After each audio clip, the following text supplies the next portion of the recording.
Morning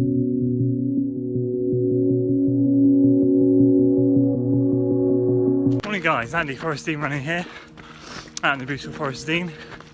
Not sure when this video is going to get uploaded, but it's Saturday the 1st of April 2017 and so I do a little vlog. Got 3 things to talk about today.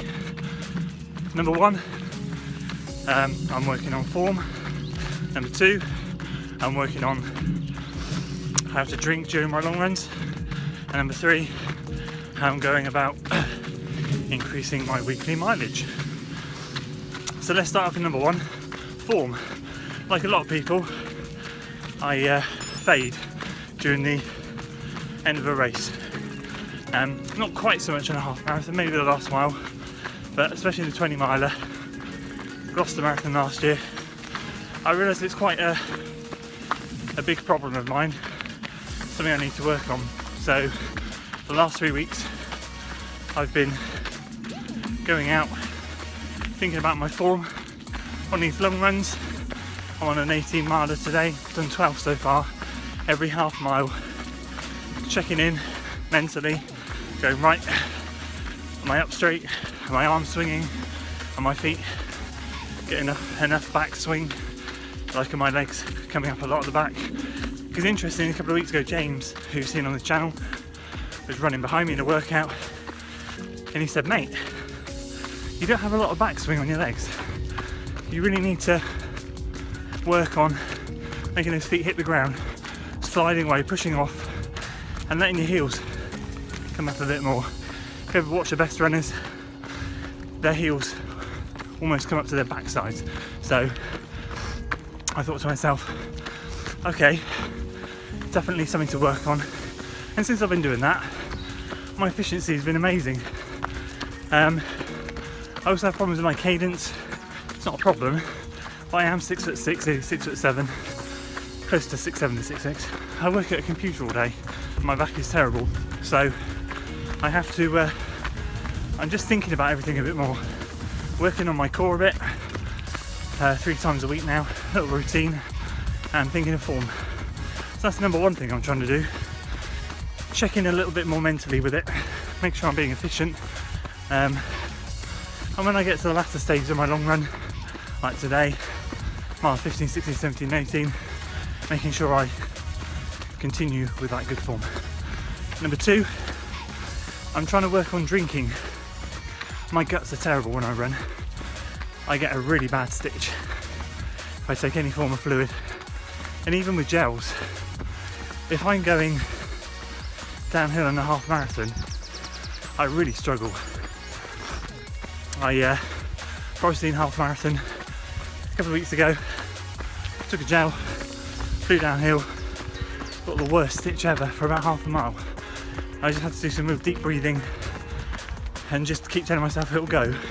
And it did, but it hurts when it's happening. And you know, you can train your body to drink and take gels and food whilst running. So again, making an effort now. Got my water bottle with some electrolyte fluid in it, and working on drinking, and that will take a while, but we'll get there. So that's number 2. And number 3, increasing the mileage.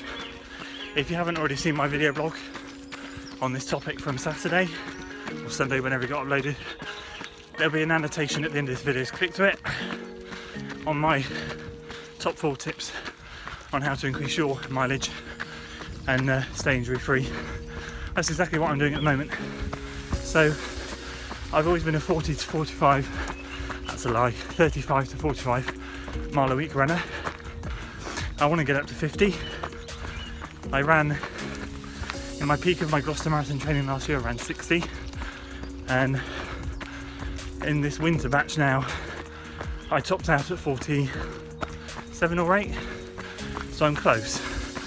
So this week's going to be a 50 miler. I've done it carefully, strategically. If you follow me on Strava, you'll see how I've done it. Incorporated an extra day, taking a little bit of mileage off the easy runs and chucked the excess that I lost off those plus a bit more into an extra Wednesday run. So I run 5 days a week this week, something that I'm going to try and continue, and that's how I'm doing it. So again, it was such a successful batch of winter training, and I'm really feeling the benefits now. Running at 150 BPM, 7:51 average pace. Now, I couldn't have done that in November last year. I was running my long runs at this heart rate or higher, about 8:05, 8:10 average. So it's paid dividends, and I know increasing my mileage will just help again. So we're going into another batch of training now for our May races, and I thought, what a better time to do it than now. Let's get up to 50 miles. Let's try and stay between 45 and 55. I'm not going to hold 50 as the exact, but 45 to 55 each week will be amazing, and maybe we'll see if we can peak at 60 in the training block. And yeah, so that's what's going on with me at the moment. It's weather's picked up a lot from this morning. It's lovely to be out.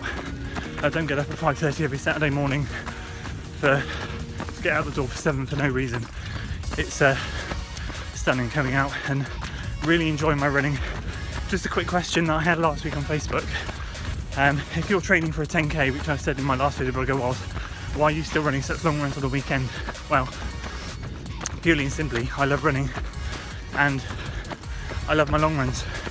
And there are so many trails in the forest that I just want to be out on them. So there is a balance of training hard but continuing to enjoy your running. That's how I succeeded, I think, with my winter training, because I kept that balance of enjoying it, and I'll continue to do the same now.